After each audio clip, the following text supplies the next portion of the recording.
ಆಕಸ್ಮಿಕವಾಗಿ ಆಗೋ ನೋವಿಗಿಂತ ನಮ್ಮವರೇ ಗೊತ್ತಿದ್ದು ಮಾಡೋ ನೋವೇ ಜಾಸ್ತಿ. ಹಾಯ್ ಎಲ್ಲೋ ಎಲ್ಲರಿಗೂ ನಮಸ್ಕಾರ. ಇವತ್ತಿನ ಮಿನಿ ಲಾಗ್ಗೆ ಸ್ವಾಗತ. ನಾನು ಇವತ್ತು ಒಂದು ವಿಚಾರನ ಶೇರ್ ಮಾಡ್ಕೊತಾ ಇದ್ದೀನಿ. ಸ್ಟೋರೀಸ್ ನೋಡ್ತೀರಾ, ರೀಲ್ಸ್ ನೋಡ್ತೀರಾ, ಆದರೆ ಫಾಲೋ ಮತ್ತು ಲೈಕ್ಸ್ ಯಾಕೆ ಮಾಡಲ್ಲ? ನಿಮ್ಮ ಆ ಒಂದು ಸಪೋರ್ಟ್ ನನಗೆ ತುಂಬ ಇಂಪಾರ್ಟೆಂಟ್ ಆಗುತ್ತೆ. ಸಪೋರ್ಟ್ ಮಾಡ್ತಾ ಹೋದರೆ ಇನ್ನೂ ಲಾಗ್ಸ್ ಮಾಡೋಕ್ಕೆ ಇಂಟ್ರೆಸ್ಟ್ ಬರುತ್ತೆ. ನಿಮ್ಮ ಆ ಒಂದು ರಿಕ್ವೆಸ್ಟ್ ನನ್ನ ಫೇಸಲ್ಲಿ ಸ್ಮೈಲ್ ತರುತ್ತೆ. ಬೇಗ ಬೇಗ ಫಾಲೋ ಮಾಡಿ.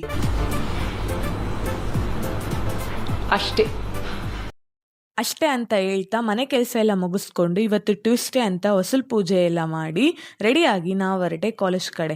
ಇವತ್ತು ಕ್ಲಾಸಸ್ ಲ್ಯಾಬಲ್ಲಿನೇ ಇತ್ತು. ಕ್ಲಾಸಸ್ ಮುಗಿಸ್ಕೊಂಡು ಲ್ಯಾಬ್ ಅಟೆಂಡ್ ಆದೆ.